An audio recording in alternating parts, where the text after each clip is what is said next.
Hi friends, welcome to Ladies Planet. ഇന്ന് നമ്മൾ ചെയ്യുന്നത് വളരെ കുറഞ്ഞ സമയം കൊണ്ട് എളുപ്പത്തിൽ ഉണ്ടാക്കിയെടുക്കാൻ പറ്റുന്ന ഫ്രൂട്ട് സലാഡ്സ് ആണ്. നമ്മളിന്ന് 3 തരത്തിൽ ചെയ്യുന്നുണ്ട്. നമ്മൾ സാധാരണ ഫ്രൂട്ട് സലാഡ് ഉണ്ടാക്കുമ്പോൾ കസ്റ്റാർഡ് പൗഡർ യൂസ് ചെയ്തിട്ടാണ് അധികം നമ്മൾ ഉണ്ടാക്കുന്നത്. പക്ഷേ അങ്ങനെ ചെയ്യുമ്പോൾ കസ്റ്റാർഡ് പൗഡർ കുറുക്കി തണുക്കാനൊക്കെ വെയിറ്റ് ചെയ്യണ്ടേ. പക്ഷേ ഇന്ന് നമ്മൾ ചെയ്യുന്നത് പെട്ടെന്ന് റെഡിയാക്കിയെടുക്കാൻ പറ്റുന്ന ഫ്രൂട്ട് സലാഡ്സ് ആണ്. അപ്പോൾ നമുക്ക് എങ്ങനെയാണിത് തയ്യാറാക്കുന്നത് നോക്കാം. ഫ്രൂട്ട് സലാഡ് ഉണ്ടാക്കാൻ വേണ്ടിയിട്ട് ഞാനിവിടെ കുറച്ച് ഫ്രൂട്ട്സ് എടുത്ത് വെച്ചിട്ടുണ്ട്. അപ്പോൾ ഫ്രൂട്ട്സൊക്കെ നിങ്ങളുടെ ഇഷ്ടത്തിനനുസരിച്ചിട്ട് നിങ്ങൾക്ക് ഏത് ഫ്രൂട്ട്സ് വേണമെങ്കിലും എടുക്കാം. പക്ഷെ നമ്മൾ ഓറഞ്ച്, മുസമ്പി പോലുള്ള ഫ്രൂട്ട്സൊന്നും ഫ്രൂട്ട് സലാഡ് ഉണ്ടാക്കാൻ വേണ്ടിയിട്ട് യൂസ് ചെയ്യാറില്ല. അത് യൂസ് ചെയ്താൽ നമ്മുടെ ഫ്രൂട്ട് സലാഡിന് നല്ല കയ്പ്പ് വരും. അതുകൊണ്ട് ഓറഞ്ച്, മുസമ്പി പോലുള്ള ഫ്രൂട്ട്സൊന്നും എടുക്കരുത്. അപ്പോൾ ഞാനിവിടെ കുറച്ച് ആപ്പിളും കുറച്ച് മാതള നാരങ്ങ, പൈനാപ്പിള്, നേന്ത്രപ്പഴം, പിന്നെ 2 തരത്തിലുള്ള മുന്തിരി, ഇതൊക്കെ ചെറുതാക്കിയിട്ട് മുറിച്ച് വെച്ചിട്ടുണ്ട്. എല്ലാ ഫ്രൂട്ട്സും 3/4 കപ്പ് വീതമാണ് എടുത്ത് വെച്ചിട്ടുള്ളത്. 1/4 കപ്പ് വീതം വെച്ചിട്ടാണ് നമ്മൾ ഓരോ ഫ്രൂട്ട് സലാഡും തയ്യാറാക്കി എടുക്കുന്നത്. അപ്പോൾ നമുക്ക് തുടങ്ങാം. ആദ്യം നമുക്കൊരു ബൗളിലേക്ക് കുറച്ച് കസ്കസ് എടുത്തിട്ട് അതൊന്ന് സോക്ക് ചെയ്യാൻ വേണ്ടിയിട്ട് വെക്കാം.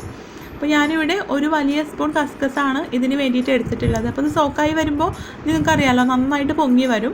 അപ്പോൾ വളരെ കുറച്ച് മതി. പിന്നെ കസ്കസ് വേണമെന്ന് നിർബന്ധമൊന്നുമില്ല കേട്ടോ, വേണമെങ്കിൽ മാത്രം ചേർത്ത് കൊടുത്താൽ മതി.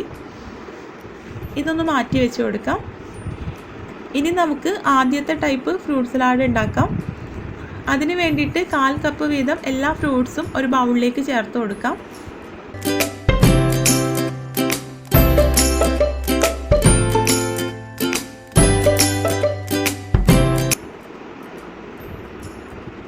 ഇപ്പോൾ ഫ്രൂട്ട്സൊക്കെ ഒരു ബൗളിലേക്ക് ചേർത്ത് കൊടുത്തിട്ടുണ്ട്. ഇനി ഇതിലേക്ക് ചേർത്ത് കൊടുക്കേണ്ടത് കണ്ടൻസ്ഡ് മിൽക്കാണ്. അപ്പോൾ ഞാനിവിടെ ഇതിലേക്ക് ആവശ്യത്തിനുള്ള കണ്ടൻസ്ഡ് മിൽക്ക് ചേർത്ത് കൊടുക്കുകയാണ്. നമുക്ക് ഈ ഫ്രൂട്ട്സിൽ നന്നായിട്ട് മിക്സ് ആകുന്ന പാകത്തിലാണ് കേട്ടോ കണ്ടൻസ്ഡ് മിൽക്ക് എടുക്കേണ്ടത്. അപ്പോൾ കണ്ടൻസ്ഡ് മിൽക്ക് നിങ്ങളുടെ കയ്യിലില്ലെങ്കിൽ അതെങ്ങനെ റെഡിയാക്കി എടുക്കുക എന്നുള്ളതിൻ്റെ വീഡിയോ നമ്മൾ മുൻപ് ചെയ്തിട്ടുണ്ട്. പാൽപ്പൊടി വെച്ചിട്ട് 2 മിനിറ്റിനുള്ളിൽ തന്നെ നമുക്ക് കണ്ടൻസ്ഡ് മിൽക്ക് ഉണ്ടാക്കിയെടുക്കാം. ആ വീഡിയോയുടെ ലിങ്ക് ഞാനിവിടെ ഡിസ്ക്രിപ്ഷൻ ബോക്സിൽ കൊടുക്കാം. അപ്പോൾ നിങ്ങൾക്കറിയില്ലെങ്കിൽ നിങ്ങളത് കണ്ടിട്ട് ഒന്ന് റെഡിയാക്കി നോക്കൂ കേട്ടോ.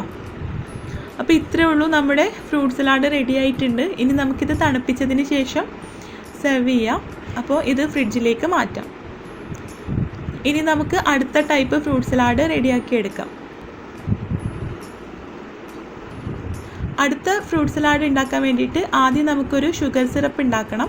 അതിന് വേണ്ടിയിട്ട് ഒരു സോസ് പാനിലേക്ക് 1/2 കപ്പ് പഞ്ചസാര ചേർത്ത് കൊടുക്കാം. ഇതിലേക്ക് 1/4 കപ്പ് വെള്ളം ചേർത്തിട്ട് നമുക്കിത് നന്നായിട്ടൊന്ന് മെൽറ്റ് ചെയ്തെടുക്കാം.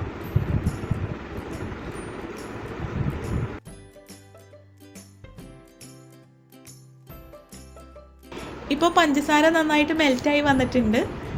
ഇനി നമുക്ക് ഫ്ലെയിം ഓഫ് ചെയ്ത് കൊടുക്കാം. ഇനി ഇത് ഒന്ന് തണുക്കണം. തണുത്തതിന് ശേഷം നമുക്കിതിലേക്ക് ഫ്രൂട്ട്സ് ആഡ് ചെയ്ത് കൊടുക്കണം. അപ്പോൾ ഇത് ചൂടോട് കൂടിയിട്ട് ഫ്രൂട്ട്സ് ആഡ് ചെയ്താൽ ഫ്രൂട്ട്സൊക്കെ വെന്ത പോലെ ആയിട്ട് അത്ര ഒരു ടേസ്റ്റ് ഉണ്ടാവില്ല. അപ്പോൾ ഇതൊന്ന് തണുക്കട്ടെ. ഇപ്പോൾ ഷുഗർ സിറപ്പ് നന്നായിട്ട് തണുത്ത് വന്നിട്ടുണ്ട്. ഇനി ഇതിലേക്ക് 1/4 കപ്പ് വീതം നമ്മൾ എടുത്തു വെച്ച ഫ്രൂട്ട്സ് എല്ലാം ചേർത്ത് കൊടുക്കാം.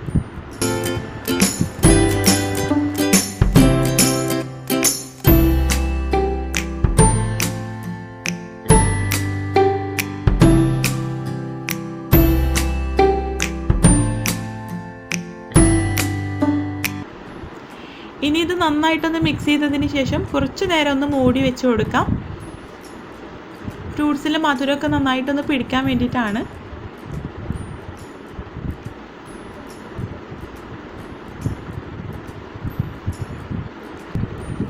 ഇപ്പോൾ ഏകദേശം ഒരു 10 മിനിറ്റ് ആയിട്ടുണ്ട്. ഫ്രൂട്ട്സിലൊക്കെ പഞ്ചസാര നന്നായിട്ട് പിടിച്ചു വന്നിട്ടുണ്ട്. ഇനി നമുക്കിത് ഊറ്റിയെടുത്ത് ഒരു ബൗളിലേക്ക് മാറ്റാം.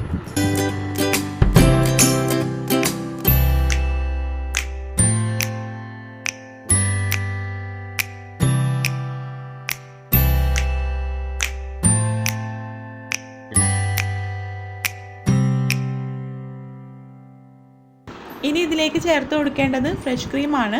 അപ്പോൾ ഞാനിവിടെ അമുലിൻ്റെ ഫ്രഷ് ക്രീമാണ് എടുത്തിട്ടുള്ളത്. ഏത് ബ്രാൻഡ് വേണമെങ്കിലും നിങ്ങൾക്ക് എടുക്കാം.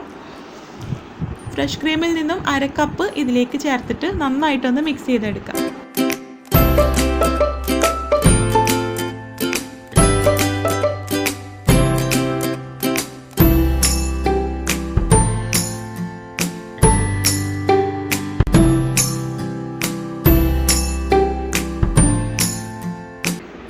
ഇപ്പം നിങ്ങൾക്ക് തോന്നുന്നുണ്ടാവും ഫ്രഷ് ക്രീം ആയതുകൊണ്ട് ഈ ഫ്രൂട്ട് സലാഡ് മധുരം ഉണ്ടാവുമെന്ന്.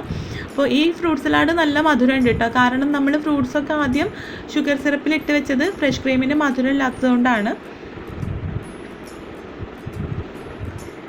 ഇപ്പം നമ്മുടെ രണ്ടാമത്തെ ഫ്രൂട്ട് സലാഡും റെഡി ആയിട്ടുണ്ട്. ഇനി നമുക്ക് അടുത്ത ഫ്രൂട്ട് സലാഡ് റെഡിയാക്കി എടുക്കാം. ആദ്യം നമുക്ക് ബാക്കിയുള്ള ഫ്രൂട്ട്സൊക്കെ ഒരു ബൗളിലേക്ക് ചേർത്ത് കൊടുക്കാം.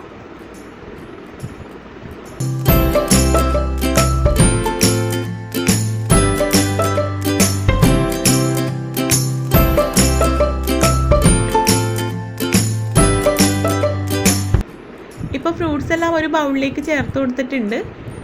ഇനി ഇതിലേക്ക് ചേർത്ത് കൊടുക്കേണ്ടത് വിപ്പിംഗ് ക്രീമാണ്. വിപ്പിംഗ് ക്രീം ചേർത്തിട്ട് ഇത് നന്നായിട്ടൊന്ന് മിക്സ് ചെയ്തെടുക്കാം. അപ്പോൾ ഞാൻ ഇത്രയും ഫ്രൂട്ട്സിലേക്ക് 1/2 കപ്പ് വിപ്പിംഗ് ക്രീമാണ് എടുത്തിട്ടുള്ളത്. ഇത് നന്നായിട്ടൊന്ന് മിക്സ് ചെയ്തെടുക്കാം. അങ്ങനെ നമ്മുടെ മൂന്നാമത്തെ ഫ്രൂട്ട് സലാഡും റെഡി ആയിട്ടുണ്ട്. ഇതിപ്പോൾ ഓൾറെഡി ഫ്രൂട്ട്സ് ആണെങ്കിലും ക്രീംസ് ആണെങ്കിലും നമ്മൾ ഫ്രിഡ്ജിൽ വെച്ചതായതുകൊണ്ട് പ്രത്യേകിച്ച് തണുപ്പിക്കേണ്ട ആവശ്യമൊന്നുമില്ല.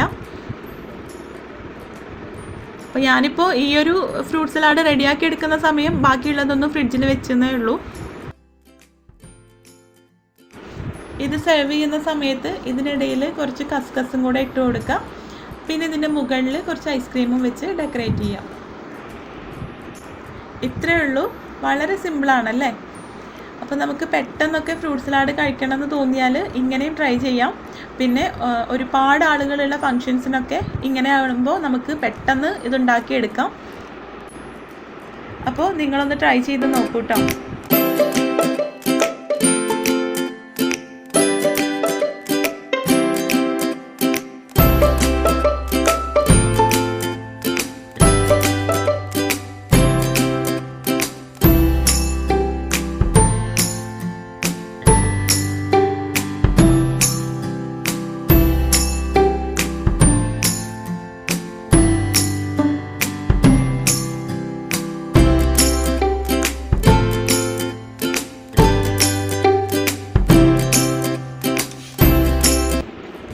ഇനിയിപ്പോൾ നിങ്ങളുടെ വീട്ടിൽ കണ്ടൻസ്ഡ് മിൽക്കും വിപ്പിംഗ് ക്രീമും ഫ്രഷ് ക്രീമും ഒന്നും ഇല്ലെങ്കിലും നിങ്ങൾക്ക് പെട്ടെന്ന് തന്നെ ഫ്രൂട്ട് സലാഡ് റെഡിയാക്കി എടുക്കാം.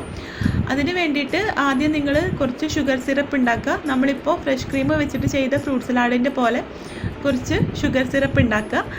എന്നിട്ട് അതിലേക്ക് കുറച്ച് വാനില എസൻസും കൂടെ ഒഴിച്ചിട്ട് അതിലേക്ക് ഫ്രൂട്ട്സ് ഇട്ടിട്ട് നന്നായിട്ട് മിക്സ് ചെയ്ത് കുറച്ച് നേരം ഫ്രിഡ്ജിൽ വെക്കുക. അതും നമുക്ക് ഐസ്ക്രീം വെച്ച് സെർവ് ചെയ്യാവുന്നതാണ്. അപ്പോൾ ഇതുപോലെയൊക്കെ നിങ്ങളൊന്ന് ട്രൈ ചെയ്ത് നോക്കൂ കേട്ടോ. നിങ്ങൾ ട്രൈ ചെയ്ത് നോക്കിയിട്ട് ഫീഡ്ബാക്ക്സ് അറിയിക്കുക. വീഡിയോ ഇഷ്ടമായിട്ടുണ്ടെങ്കിൽ ലൈക്ക് ചെയ്യാനും ഷെയർ ചെയ്യാനും കമൻറ്റ് ചെയ്യാനും മറക്കരുത്. പിന്നെ നമ്മുടെ ചാനൽ ഇതുവരെ സബ്സ്ക്രൈബ് ചെയ്തിട്ടില്ലെങ്കിൽ ഒന്ന് സബ്സ്ക്രൈബ് ചെയ്യുക. സബ്സ്ക്രൈബ് ചെയ്യുമ്പോൾ അതിൻ്റെ തൊട്ടടുത്തൊരു ബെല്ലൈക്കൺ കൂടെ വരും. അതും കൂടെ പ്രസ് ചെയ്യുകയാണെങ്കിൽ ഞാൻ വീഡിയോസ് അപ്ലോഡ് ചെയ്യുന്ന സമയത്ത് തന്നെ നിങ്ങൾക്ക് നോട്ടിഫിക്കേഷൻസ് കിട്ടുന്നതായിരിക്കും. അപ്പോൾ നമുക്ക് അടുത്ത വീഡിയോ ആയിട്ട് കാണാം. താങ്ക്